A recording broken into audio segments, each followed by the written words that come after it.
KSG coaching के YouTube channel पर आपका फिर से स्वागत है। और RS बैच के जो ऑफलाइन रिकॉर्डिंग है इसके पार्ट 6 में आज हम जो पृथ्वीराज चौहान है उसका उत्तर भाग देखेंगे। पूर्वार्ध भाग हमने पिछले एपिसोड पार्ट 5 में देख लिया और पार्ट 6 में हम देखेंगे मोहम्मद गोरी जो था उनसे उनका संघर्ष कैसे हुआ, मोहम्मद गोरी कौन था, कैसे आया, इसके बाद में पृथ्वीराज चौहान का जो उनसे संघर्ष हुआ उसका कारण क्या था, और उसके बाद में अंत में हम देखेंगे कि क्या मोहम्मद गोरी ने उसकी हत्या कर दी थी या फिर उसके बाद में उसको पकड़ के गजनी अपने देश लेके गया था। तो तमाम इतिहासकार हैं उनके मतों के हिसाब से अपन देखेंगे और फिर एक एनालिटिकल स्तर पे स्रोत पे पहुंचेंगे।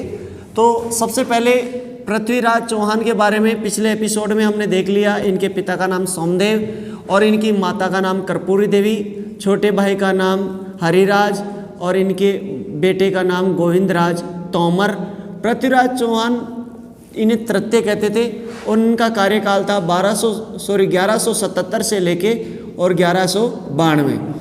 और इनके बारे में हमने देखा आरंभ में इन्होंने बंडानकों का दमन किया। बंडानकों के दमन के बाद में इन्होंने अपने चाचा अपरगांगे की हत्या की और नागार्जुन जो थे अपने चचेरे भाई नागार्जुन उसका दमन किया, उनका सर काट के मीनार पे लटकाया। इसके बाद में उन्होंने जो नागौर के युद्ध में भीमदेव चालुक्य को पराजित किया। भीमदेव चालुक्य को पराजित करने के बाद में और फिर इंचिनी कुमारी के बाद में हमने देखा कन्नौज के जयचंद गैडवाड़ से विवाद। 1182 में महोबा या तुमुल का युद्ध भी हमने इस दौरान देखा। तो इस प्रकार आसपास के राजाओं से उसके जो संबंध थे बड़े बिगड़े हुए थे। दूसरी ओर कुछ राजाओं से उनके संबंध बहुत ही अच्छे भी थे, जैसे मेवाड़ के राजा समर सिंह इनके बहनोई थे, इनके बहन के पति थे, वो भी अच्छे शासक थे। इसके अलावा उनका दूसरा अच्छा संबंध था वो आमेर रियासत से था। आमेर रियासत का जो शासक था पुंजन राय या पंजुन राय पंचम देव, वो उन्हें महोबा का उत्तराधिकारी नियुक्त किया था। इसके अलावा हमने एक और देखा गोविंद, जो यहाँ दिल्ली के जो शासक थे अनंगपाल तोमर इनके नाना थे और गोविंद तोमर इनका खासम खास गवर्नर था, ये भी हमने देखा था। अब हम देखते हैं सबसे पहले मोहम्मद गोरी कैसे निकल के आता है और कहाँ का थे, इसके बारे में देखते हैं। एक शासक था, गौर प्रदेश का शासक था जिसका नाम था गयासुद्दीन गोरी। क्या नाम था? गयासुद्दीन गोरी। गौर प्रदेश का राजा था इसलिए गयासुद्दीन गोरी था। तो गयासुद्दीन गोरी ने अपना पहला काम किया और 1173 में गयासुद्दीन गोरी ने सबसे पहले हराया खुसरू शाह को। कौन से शाह को? खुसरू शाह। यह आपने पहले भी देखा होगा। खुसरू शाह को विग्रहराज चतुर्थ ने हराया था। पार्ट 4 में हमने देखा था खुसरू शाह। तो खुसरू शाह को हराकर गजनी अपने छोटे भाई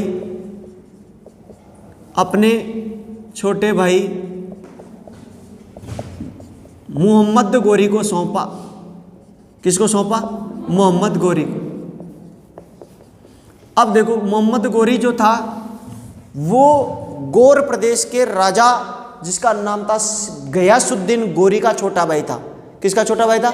गयासुद्दीन गोरी। गौर प्रदेश का राजा था, लेकिन गौर प्रदेश के राजा ने खुसरू शाह, गजनी के राजा खुसरू शाह को हराया और वहां पे किसको नियुक्त कर दिया? अपने छोटे भाई जिसका नाम क्या था? मोहम्मद गोरी।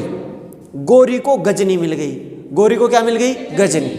अब देखो, अब ये गजनी मिल जाती है और गजनी मिलते ही उसका अगला टारगेट हो जाता है हिंदुस्तान। हिंदुस्तान पे आना चाहता था तो हिंदुस्तान के लिए 2 रास्ते थे, एक ऊपर से रास्ता आता था और एक नीचे से। तो सबसे पहले वो अपना सीधा रास्ता पकड़ता है, नीचे वाला ये रास्ता पकड़ता है यहाँ से।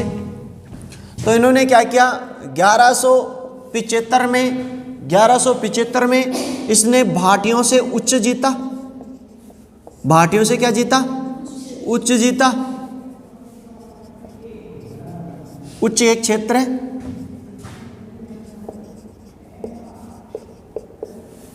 जबकि कर्मेथियनियों से कौन सा क्षेत्र जीता? मुल्तान जीता। क्या जीता? मुल्तान जीता। तो देखो मुल्तान का सुल्तान कहा जाता है, ये मुल्तान क्षेत्र है और ये उच्च क्षेत्र, ये दोनों जीत लिया। और ये जैसे ही जीतता है तो इसकी सीमाएं गुजरात से आके टकरा जाती हैं। किससे टकराती है? और गुजरात का शासक कौन था? भीमदेव सेकंड। कौन था? भीमदेव सेकंड। तो 1178 में इसकी लड़ाई किससे हुई? गुजरात के चालुक्य शासक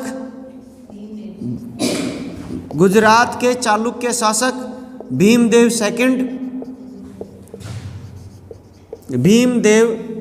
सेकंड ने इन्हें पराजित किया और इतना पीटा इसको कि पूछो मत। इसके ये बात समझ में आ गई, बेटा तू तेरी जिंदगी में कभी भी इधर से मत जाना। माँ ने कहा है कि किधर से भी चल जाना लेकिन इधर से मत जाना। ये बात इसके बहुत अच्छे से समझ में आ गई थी। समझ आ गया? इसलिए अब ये दूसरा रास्ता पकड़ता है और दूसरा रास्ता सीधा जाता था सिंध और पेशावर से होते हुआ। कहाँ से जाता था?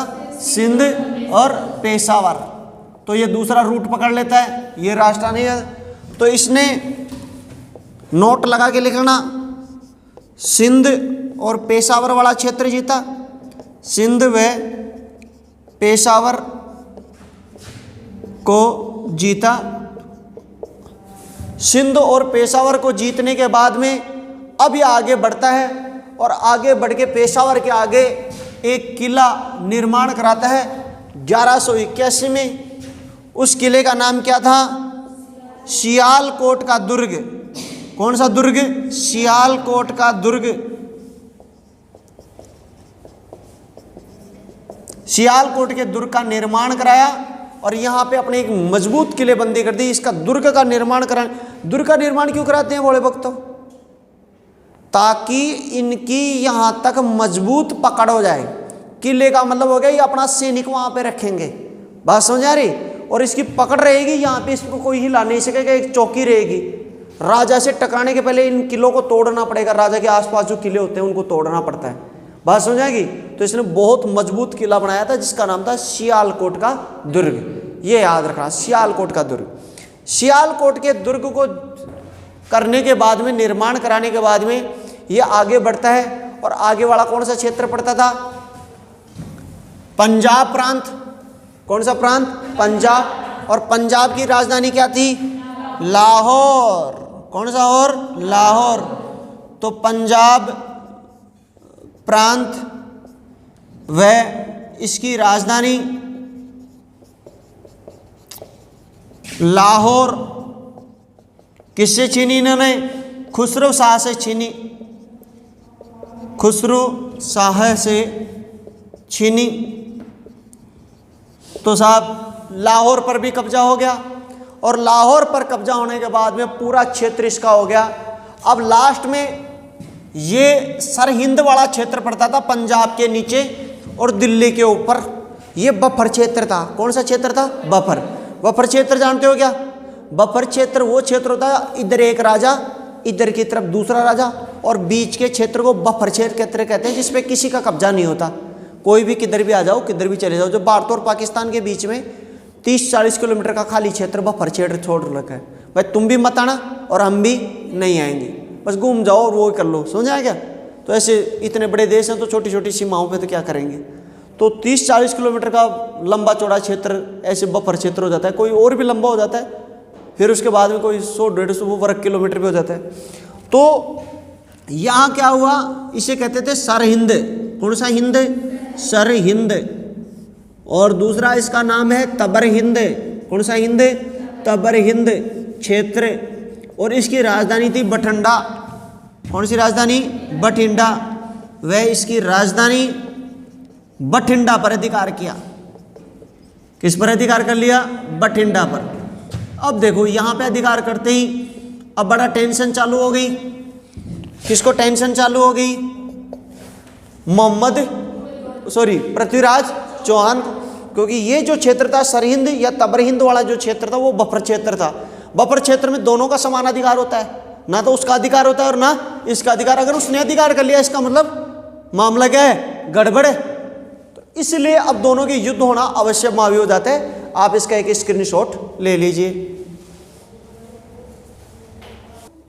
नेक्स्ट पार्ट में हम ये देखते हैं कि मोहम्मद गोरी की पृथ्वीराज चौहान से कितनी बार टकराहट हुई। तो अलग अलग स्रोतों में हमें इसके बारे में अलग अलग जानकारियां मिलती हैं। जैसे एक ग्रंथ है, एक लेखक थे जिनका नाम था नैन चंद्र सूरी। कौन सा सूरी? नैन चंद्र सूरी। और उनका ग्रंथ है हम्मीर महाकाव्य। कौन सा काव्य है? हम्मीर महाकाव्य। हम्मीर महाकाव्य में ये लिखा है कि इन दोनों के बीच में 7 बार लड़ाई हुई थी। कितनी बार? एक लेखक है जिनका नाम है पद्मनाभ। कौन सा नाभ? पद्मनाभ। और पद्मनाभ में लिखी थी कानड़ दे प्रबंध। कौन सी प्रबंध? कानड़ दे प्रबंध। और कानड़ दे प्रबंध में ये लिखा है कि इन दोनों के मध्य 8 बार युद्ध हुआ था और 8 बार पृथ्वीराज चौहान ने किसकी पिटाई कर दी थी? मोहम्मद गोरे की। ठीक, तो ये 2 चीजें। अच्छा, तीसरा एक और अपने को लेखक मिलता है।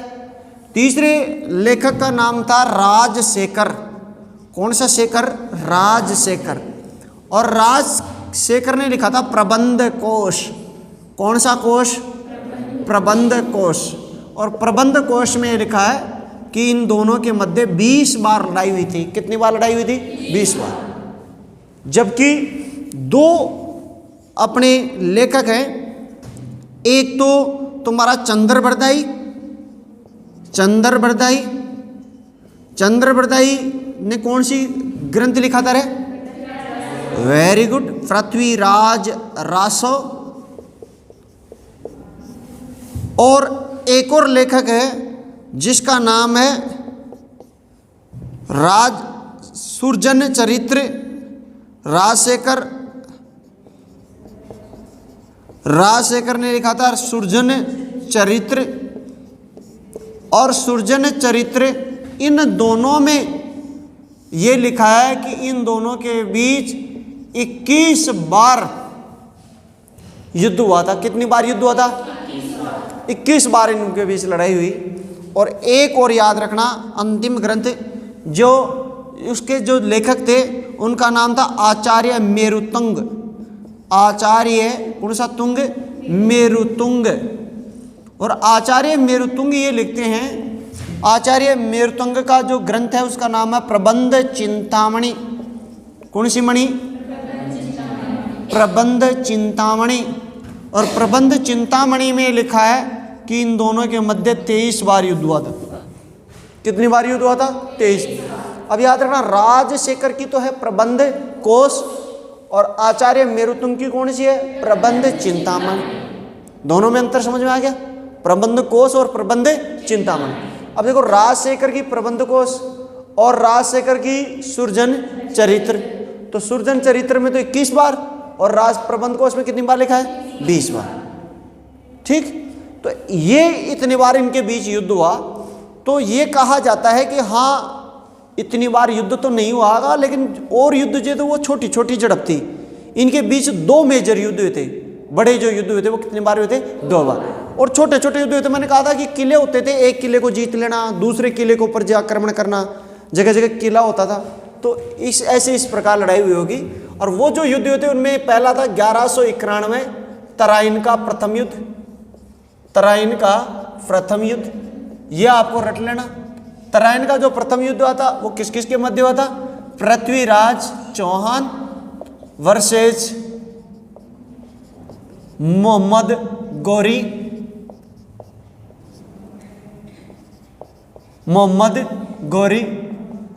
पृथ्वीराज चौहान की तरफ से युद्ध में भाग लेने के लिए एक तो गया था इनका सेनापति जिनका नाम था चामुंड राय। कौन सा राय? चामुंड राय इनका सेनापति था। दूसरा इसमें गया था समर सिंह। समर सिंह कहाँ का था भाई? मेवाड़ का। एक था गोविंद तोमर। कौन सा तोमर? तोमर कहाँ के थे भाई? दिल्ली के। एक ना था पंजुन राय या पंचम देव पुंजन राय, ये कहाँ का था? जयपुर का नहीं, आमेर का। ये सभी लोग इसके साथ युद्ध में भाग लेने जाते हैं। और इसे तराइन का युद्ध इसलिए कहते हैं क्योंकि ये तराइन के मैदान में हुआ। और तराइन कहाँ पड़ता है? हरियाणा में। कहाँ पड़ता है? हरियाणा में। तो हरियाणा में ये लड़ाया गया था तराइन का युद्ध। एक बार शायद यूपीएससी में पूछा गया था कि पानीपत का प्रथम युद्ध, पानीपत का द्वितीय युद्ध, तो पानीपत के मैदान में इतने युद्ध क्यों लड़े गए? आईएएस में मेंस में पूछ लिया था 10 नंबर का। तो कई बार ऐसे प्रश्न पूछ लेते हैं। तो देखो इनका उत्तर जो है वो किस किताब में तो आपको मिलता नहीं, आपको वहाँ फ्रेम करना पड़ता है। क्यों? क्योंकि जैसे एक तो ये कि पानीपत का जो मैदान है वो 2 साम्राज्य या 2 सभ्यताओं के बीच का बफर स्टेट है।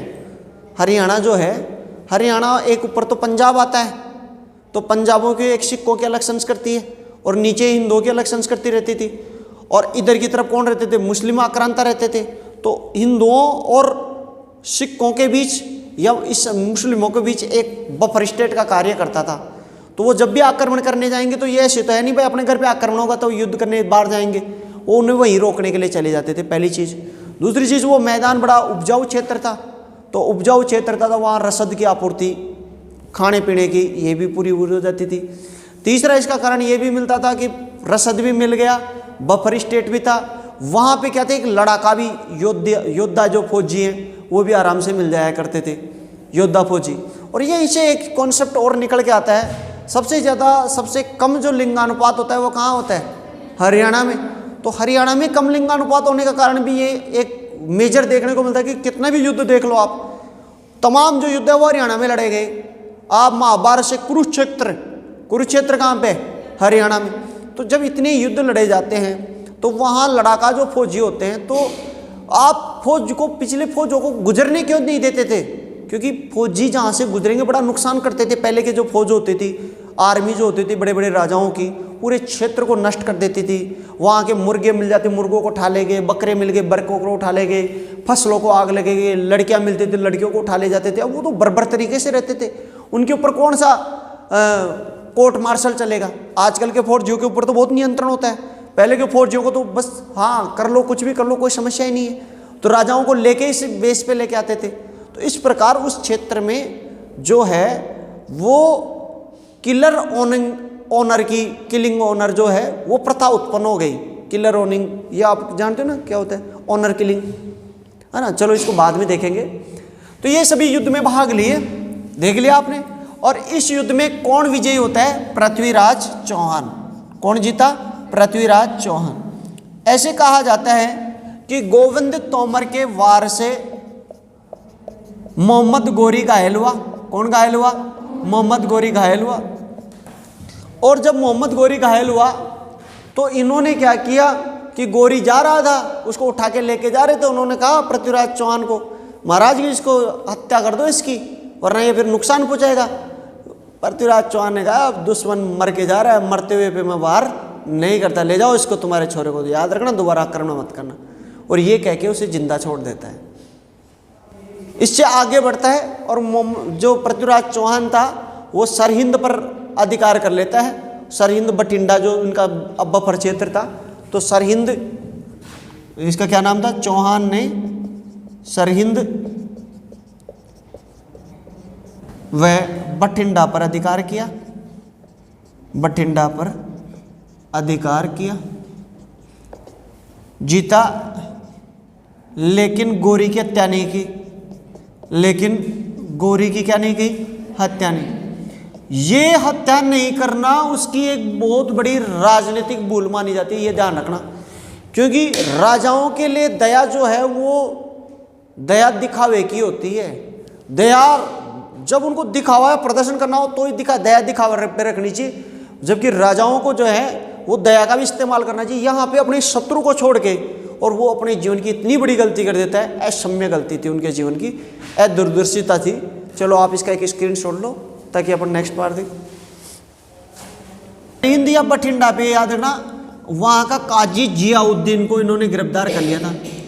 काजी का क्या नाम था? काजी जियाउद्दीन को गिरफ्तार कर लिया और वहाँ पे अपना अधिकार कर लिया। अब ले लो आप इसका स्क्रीनशॉट। अब देखो इनका जो दूसरा और मेजर युद्ध है जिसके ऊपर काफी क्वेश्चन पूछते हैं, 1192 और तराइन का द्वितीय युद्ध। तराइन का द्वितीय युद्ध। और इस युद्ध के बारे में देख लो, वही किसके मध्य लड़ा गया, एक तो मोहम्मद गौरी, कौन से गौरी, मोहम्मद गौरी वर्सेस पृथ्वीराज चौहान। पृथ्वीराज तृतीय। और पृथ्वीराज चौहान की तरफ से अब की बार भाग लेने कौन कौन जाते हैं, एक तो वो समर सिंह, जो इनका क्या लगता था, बहनोई, क्या लगता था, बहनोई। दूसरा कौन लगता था, कौन था, गोविंद तोमर, कौन सा तोमर, ये कहाँ का था, एक पुंजन राय या प्रचुन्न देव, पंचम देव, पुंजन राय, आमेर। और इस युद्ध में चामुंड राय ने भाग नहीं लिया। किसने भाग नहीं लिया, चामुंड राय। और जी चामुंड राय भाग क्यों कुल लियो ऐ का टाइम में, क्योंकि दरअसल ये आधी अधूरी तैयारी के साथ गए थे, ये युद्ध करने ही नहीं गए थे। तो गुरुजी फिर कांटे गया तराइन का मैदान में, वो मैं आपको बता देता हूँ। इधर मोहम्मद गौरी, इसका जो सेनापति था उसका नाम था कुतुबुद्दीन ऐबक। कौन सा ऐबक, कुतुबुद्दीन ऐबक। और ये सारे एक्चुअल में क्या करते हैं कि पृथ्वीराज चौहान के पास मोहम्मद गौरी ने अपना एक दूत भेजा और कहा कि साहब आप हमारी अधीनता स्वीकार कर लो, नहीं तो हम आपका कत्लेआम कर देंगे, ये है वो है। मोहम्मद गौरी गौसी है, बड़ा खतरनाक आदमी है, ये अपने को धमकी दे रहा है, पिछली बार पिट के गया था। और इसने क्या किया, उसका एक कत्ल कर दिया, किसका, दूत का। फिर ये अपनी सेना लेके जब जाने लगता है, निकलने की तैयारी करने लगता है, उस टाइम उसने दूसरा दूत भेजा और उसने कहा कि महाराज मेरे से गलती हो गई, आप ऐसे करो कि संधि वार्ता कर लो और आके बैठ दो, हम दोनों संधि कर लेते हैं, मैं वापस चला जाऊंगा। अब ऐसी स्थिति में पृथ्वीराज चौहान ने चामुंड राय एक दूसरे सीमा पर, क्योंकि इसके शत्रु बहुत ज्यादा थे, पृथ्वीराज चौहान के इधर कन्नौज, इधर चालुक्य, इधर ये तमाम दुश्मन थे, तो उन्होंने किलेबंदी पर चामुंड राय को ठहरा रखा था। तो एक चामुंड राय खड़ा है तो चामुंड राय के साथ 1 लाख सैनिक है, कहीं मोर्चे पे 50,000 है, कहीं यहाँ पे 1.5 लाख सैनिक है, कहीं यहाँ पे 2 लाख। इसके सैनिकों के टुकड़े हो रखे थे, तो वो अपनी पूरी सेना को एकत्रित भी नहीं किया, चामुंड राय को नहीं बुलाया, उसने संधि वार्ता तो करनी है, तो आधी अधूरी तैयारी के साथ मैदान में चला जाता है। अब मैदान में चला जाता है तो इसने कहा भाई लो चलो वार्ता कर लो। तो इसने कहा कि देखो अभी मैंने अपना जो लेटर है वो अपने भाई को भेजा है, इनके बड़े भाई का क्या नाम था, गयासुद्दीन गौरी के पास भेजा है, जो गौर प्रदेश का राजा था। जब वो देख के बताएंगे उसी दिन हम मुहूर्त से संधि वार्ता कर लेंगे। पृथ्वीराज चौहान ने कहा कोई दिक्कत वाली बात नहीं, ला गणपत, ए गणपत, बजारे गणपत। और ये गाना यहीं से आया था, वो दारू वारू पी के आराम से मस्त। हुआ क्या कि एक रात को ये अपनी पूरी सेना अपना चौबारा उठा के और रवाना हो गए। पृथ्वीराज चौहान के सैनिक देख रहे, बोला कि महाराज वो तो जा रहे हैं। अरे यार कि बिना बात करे छोरी तो बना के हैं, गड़ जा रहे बीच में ही छोड़ रहे। उसके पीछे वजह सुनो सुनो सुनो, वो तो देखे ही नहीं, बावड़े पकड़ लिए, सीधे जा रही हो। यार भाई कल तक तो ये कह रहे थे बात करेंगे, अभी बैठेंगे समझौता करेंगे, और कोई समझौता का नाम ही नहीं। अब तुम्हारे हवाले वतन साथियों कह के रवाना हो गए और उनको खूब पीछे तक बोला, वो ना यार कोई नहीं जाकर कत्ता दिन लोड ले लो आदमी। अब मैं भी थक थका का, अब उन्होंने छोड़ दिया उसको और वो वहाँ से निकल गए निकल गए निकल गए निकल गए। यहाँ मंदोपर जितनी दूर गए, फिर मंदोपर से आगे अचरोल, अचरोल से आगे वहाँ पे आमेर तक पहुँच गए। तो वहाँ तक जाते जाते थक गए, बड़बड़ यार जाए तो वापस आए। अब वो दारू वारू के ड्रम थे वो सारे पी गए भाई, एक ही अब आज ही तो है, पार्टी कर लेते हैं बढ़िया। मुर्गे उर्गे सारे काट कूट के पका के आराम से छका के खा के आराम से सो गए। अब रात को जब वो सो रहे थे तो सोती हुई सेना पर रात को 4 बजे आए और सबके सामने यूं कर लिया और पृथ्वीराज चौहान के धनुष को इसको दूर ले जाओ, ये सारे संकट के दुख का कारण ये, अगर इसके हाथ में धनुष आ गया तो इसको मारा नहीं जा सकता। तो पृथ्वीराज के धनुष को पकड़ के तो और कहीं फेंका और सारे सैनिकों के ऊपर हो गए 1 2 3 छक छक छक मारने लग गए। अब उनमें किसी को निद्रा खुली, पृथ्वीराज चौहान उठ के यहाँ से भगता है और ऐसे कहते हैं कि इसके बाद में पृथ्वीराज चौहान का क्या हुआ। ये एक बड़ा विवादित तथ्य है, तो मैं ऐतिहासिक तथ्यों के आधार पर बताता हूं कि उनका क्या हुआ। तो एक कहानी जो चलती है वो तो चलती है तुम्हारी पृथ्वीराज रासो, और पृथ्वीराज रासो जो है वो लिखी गई थी चंद्रबरदाई द्वारा। किसके द्वारा? चंद्रबरदाई के द्वारा। ये तो मैं आपको बाद में बताऊंगा सबसे अंत में। इसके अलावा दूसरी जो इसकी कहानी मिलती है वो मिलती है हम्मीर महाकाव्य, हम्मीर काव्य, जो लिखी गई थी जोधराज। और हम्मीर काव्य एक संस्कृत भाषा में लिखी गई थी, वो लिखी गई थी सारंगधर। कौन सी धर? सारंगधर। ये संस्कृत भाषा में लिखी गई थी। तो मैं संस्कृत वाले की बात नहीं कर रहा, जोधराज की बात कर रहा हूँ, जो 18वीं शताब्दी में जिन्होंने लिखा था उनकी बात। ठीक। तीसरा एक है विरुद्ध विधि विध्वंस, ये काव्य ग्रंथ के हिसाब से क्या लिखा है। चौथा है यूची और हसन निजामी, ये क्या कहते हैं इसके बारे में। और पांचवा है मिनहाज उस सिराज और फरिश्ता, ये क्या कहते हैं। इन सभी के अपन मत देखते हैं। ये लेखक है, ये जो दो लेखक है यूची और हसन निजामी, ये समकालीन हैं। कौन से कालीन है? समकालीन। समकालीन यानी उस समय जिस समय उनका कुछ भी हुआ 1192 में, उस समय ये जीवित थे, ये लिख रहे थे। तो सबसे पहले इनका मत देख लो, इनका मत सबसे इंपॉर्टेंट हो जाता है। ये ऐसे कहते हैं कि पृथ्वीराज चौहान को पकड़ के और गोरी कहाँ लेके आया था। गोरी ने चौहान को वापस अजमेर सौंपा था। क्या सौंपा था? अजमेर सौंपा था। और अजमेर सौंपा, लेकिन अजमेर सौंपने के बावजूद भी ये षड्यंत्र कर रहा था। किसके खिलाफ? गोरी के खिलाफ। ये अपने सेनापति जिनका नाम था गोरी, वो प्रताप सिंह, इनका दीवान था प्रताप सिंह। तो प्रताप सिंह के साथ मिलके और मोहम्मद गोरी को हटाना चाहता था। इस षड्यंत्र का जब पता लगा तो गोरी ने इनकी हत्या करा दी। तो प्रताप सिंह के साथ मिलकर षड्यंत्र करने के कारण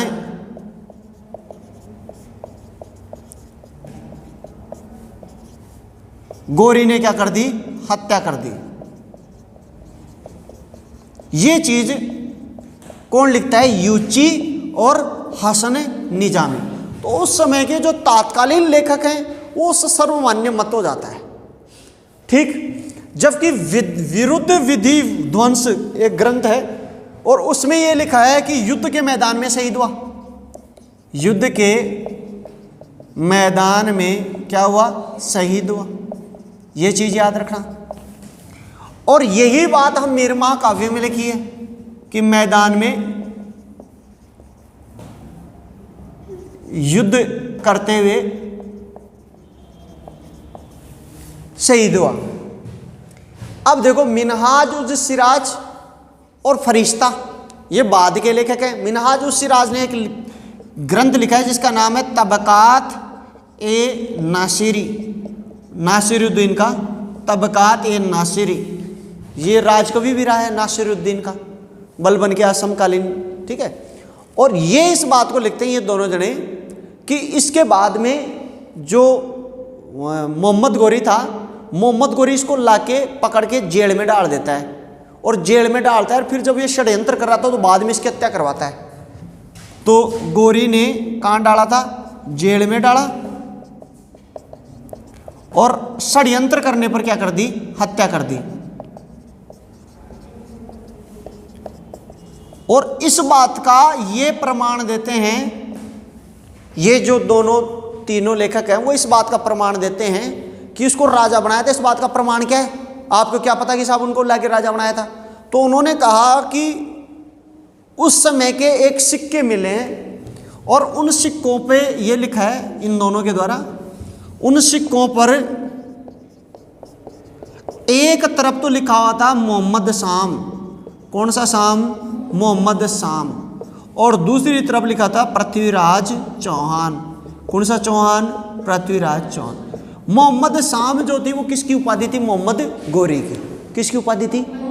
अब सिक्कों के ऊपर एक तरफ तो मोहम्मद गोरी लिखा है और दूसरी तरफ पृथ्वीराज चौहान लिखा है, तो वो तभी लिख सकता है जब एक पृथ्वीराज चौहान उसके अधीन राजा रहा हो। पृथ्वीराज चौहान उसके क्या रहा हो? अधीन राजा। हो सकता है वो कुछ समय के लिए उसके अधीन रहा हो और षड्यंत्र किया हो तो उसकी हत्या कर दी हो। तो ये ग्रंथ ये कह रहे हैं, ठीक। जबकि अपना जो ग्रंथ है जो सबसे ज्यादा माना जाता है वो है पृथ्वीराज रासो, और जो किसका था? चंद्रबरदाई का। चंद्र उसका दोस्त था, चंद्रबरदाई। तो चंद्रबरदाई ये लिखता है इसमें कि इसके बाद में उसे हिसार में पकड़ लिया जाता है। किसको पकड़ लिया गया? हिसार में। आगे चल के सरस्वती नदी के किनारे, सरस्वती नदी के किनारे पकड़ा गया, और सरस्वती नदी के किनारे पकड़ के और उसे मोहम्मद गोरी अपने देश लेके गया। मोहम्मद गोरी का देश कौन सा था? गजनी। तो जब वो मोहम्मद गोरी पिछली बार हार के गया था तो उसने 1 साल अपने जो घाव थे उन घावों के ऊपर मरहम नहीं लगाया था, उन पे नमक लगा के साफ करता था। गुरुजी घावों पर नमक लगाएंगे तो ज़्यादा फैलेगा? हाँ बिल्कुल ज़्यादा फैलेगा। वो ये कहता था कि ये घाव मेरे को याद दिलाते हैं किसकी? मेरे दुश्मन पृथ्वीराज चौहान की। और दिन रात उसने युद्ध अभ्यास किया था और अपने लड़ाके तैयार किए थे। तो पूरी सेना उसे कहती थी कि यहाँ को कौन सा राजा चाहिए जो तेरे को गाँव दे दिया? तो मोहम्मद गोरी ने वादा किया था कि मैं उसे एक दिन लाके दिखाऊंगा, और मोहम्मद गोरी उसे लेके जाता गजनी में।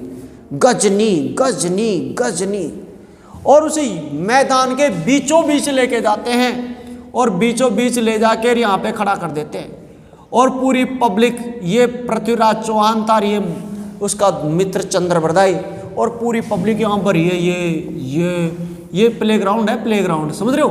बड़े बड़े पब्लिक भरी है यहाँ पे, और पब्लिक कह रही है मार दो मार दो, पत्थर भगा रही थी उनके ऊपर। तब होता क्या है कि ऐसी स्थिति में पूरी दुनिया ये कहती है, गोरी जो गजनी के देश के लोग हैं वो ये कहते हैं कि इसकी, आप ये कह रहे थे गुरुजी कि ये तो बिना देखे तीर चलाता है यूं, और अपने तरकश में 2 बाण रखता है और वो भी वापस लेके आता है। तो आप इसको ऐसे करो कि देखिए इसकी आंख निकाल के फिर इसका निशाना देखो। अब इसके जच गई। मोहम्मद गोरी ने 2 सरिये गर्म किए, दिख रहे हैं तुम्हारे को? आग लगा के सरिये गर्म किए और बढ़ते हुए सरियों को निकाला और उसकी आंख में डाला, छिन, दोनों आंख निकल के गिर गई।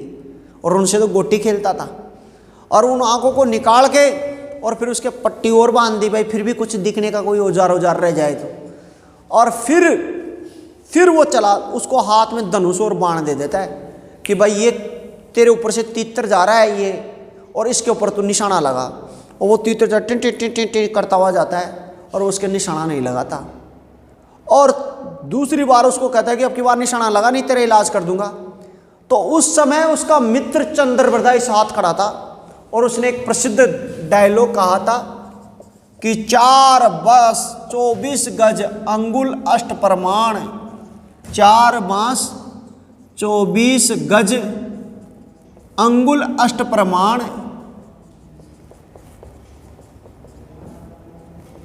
ताऊ पर सुल्तान है मत चूके चौहान, ताऊ पर सुल्तान है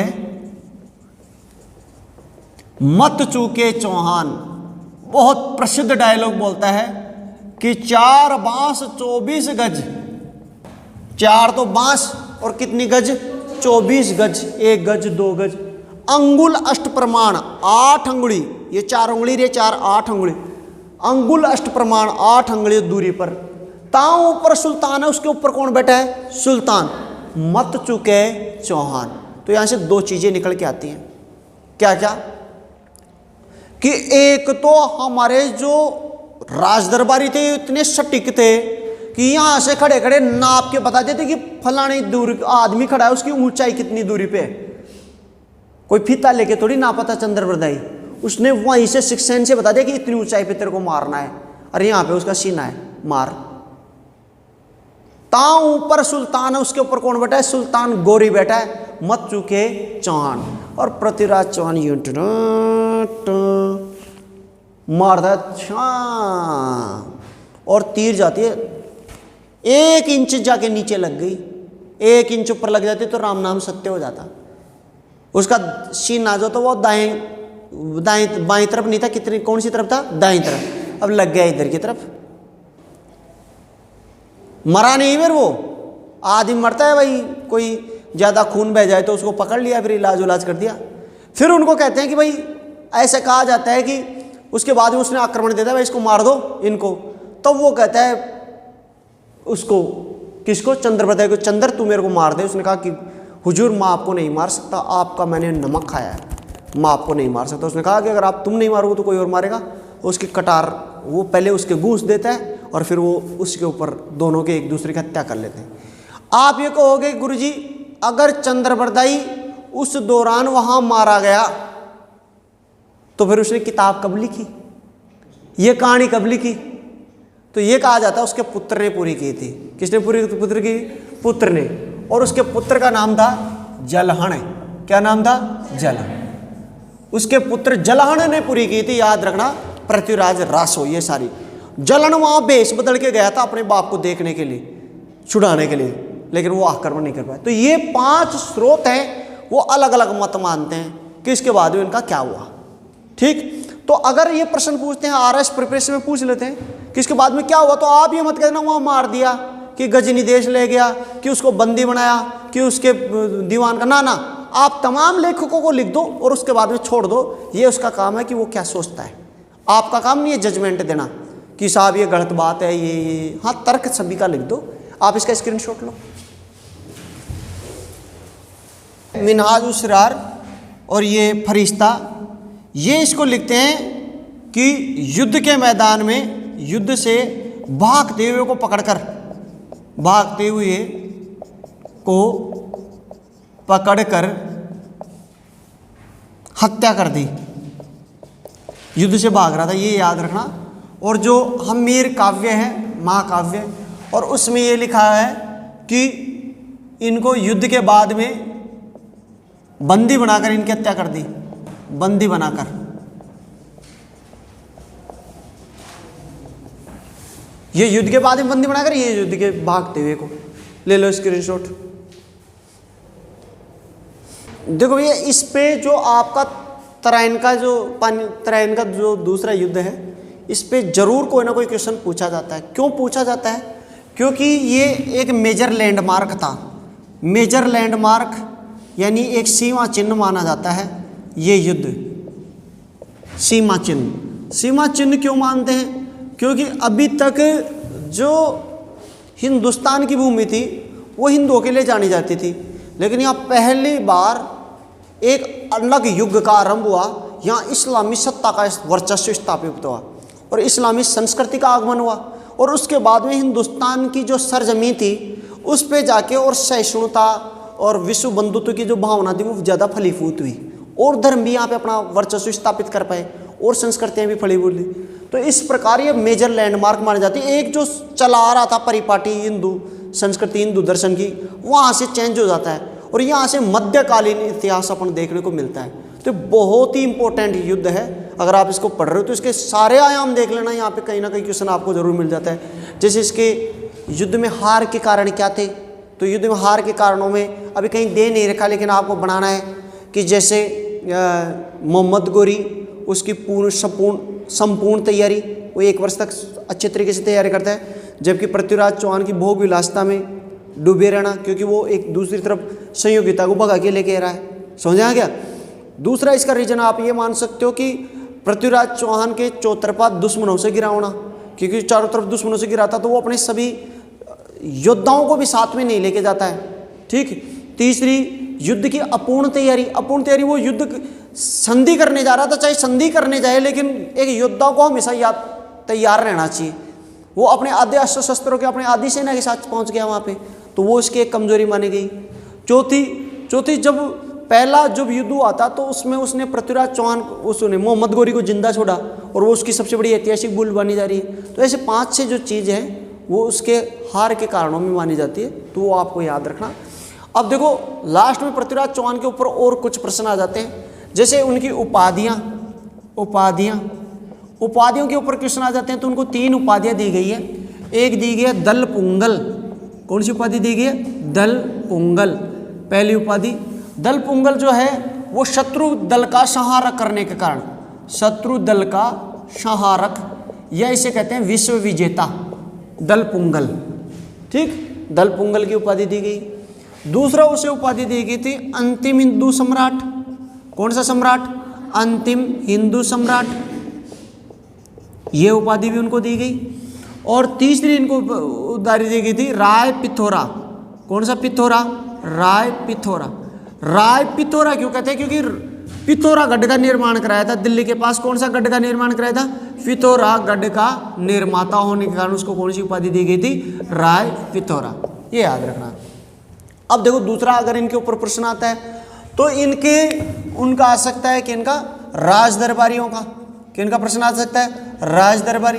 तो राज दरबारी में मैंने आपको एक बता दिया, इनका मित्र जिनका नाम था चंद्र बरदाई। कौन सा बरदाई? चंद्र बरदाई।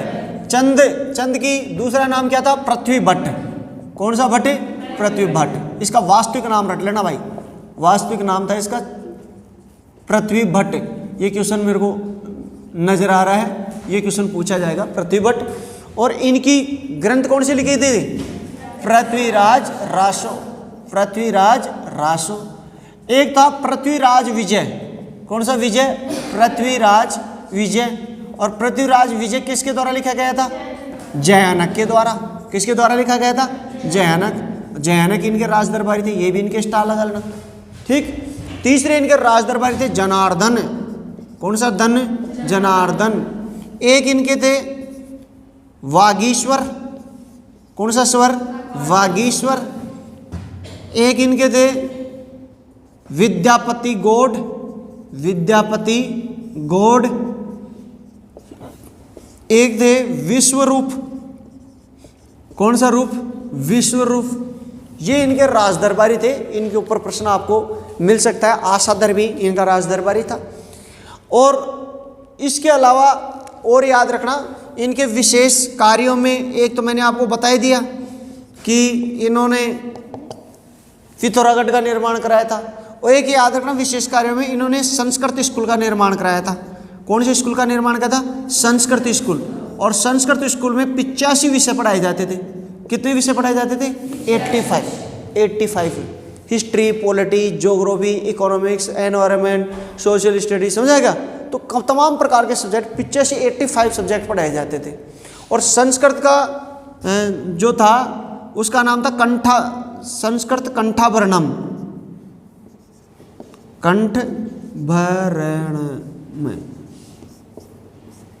कंठभरण। अच्छा, और संस्कृत स्कूल के बारे में मैंने एक चीज़ और बताई थी आपको याद होगी कि संस्कृत पाठशाला को तोड़ा के कुतुबुद्दीन ऐबक ने क्या कराया था? 2.5 दिन का जॉब। तो वो संस्कृत पाठशाला अलग थी और वो विग्रहराज चतुर द्वारा स्थापित कराई गई थी, और कुतुबुद्दीन ऐबक ने 2.5 दिन का झोपड़ा कराया था। ये भी आपको याद रखना, 2.5 दिन का झोपड़ा। जब इसने आक्रमण किया था तो कुतुबुद्दीन ने इसको तोड़ दिया था, कुतुबुद्दीन ऐबक। और एक और इनका राज दरबारी था, इन्होंने एक संस्कृत विभाग खोला था। कौन सा विभाग खोला था? संस्कृत विभाग। और संस्कृत विभाग के जो प्रमुख थे उनका नाम था पद्मनाभ। कौन सा नाभ? पद्मनाभ। और पद्मनाभ के बारे में अपन ने पहले भी देखा था, विग्रहराज चतुर्थ, तो उनके कार्य से चलते आ रहे। गुरुजी विग्रहराज चतुर्थ के बाद में 5 शासक हो गए, लेकिन विग्रहराज का कार्यकाल क्या था? विग्रहराज का कार्यकाल आप देखो 58 से 63, आज से 20 साल पहले तो है। तो ये तो अच्छे तरीके से जीते थे। तो संस्कृत विभाग पद्मनाभ, ये भी याद रखना। और वाणी, संस्कृत वाणी कंठाभरणम, ये संस्कृत वाणी कंठाभरण, ये इनके संस्कृत विद्यालय का नाम था, ये भी आपको याद रखना। और ये इनके राज दरबारी है। इस प्रकार अपना जो अजमेर के चौहान है वो कंप्लीट हुआ। इसके बाद में अजमेर के चौहानों की ये शाखा समाप्त हो जाती है। इसके बाद में अजमेर में पहले कुछ समय तक इसका पुत्र राजा करता है जिनका नाम था गोविंदराज, और गोविंदराज को हटा के इनका छोटा भाई अधिकार कर लेता है जिसका नाम था हरिराज। ठीक, फिर हरिराज के बाद में इसका वंश समाप्त करके और फिर दूसरा राजा बन जाता है जो मुस्लिम शासक था। बोलिए आज के आनंद की, बोलिए विद्या मातेश्वरी सरस्वती मैया की, बोलिए तीनों लोक के देवी देवता की। ठीक है भैया, स्क्रीनशॉट ले लो। ये संस्कृत विद्यालय का नाम लिखना, सरस्वती वाणी कंठाभरण सरस्वती।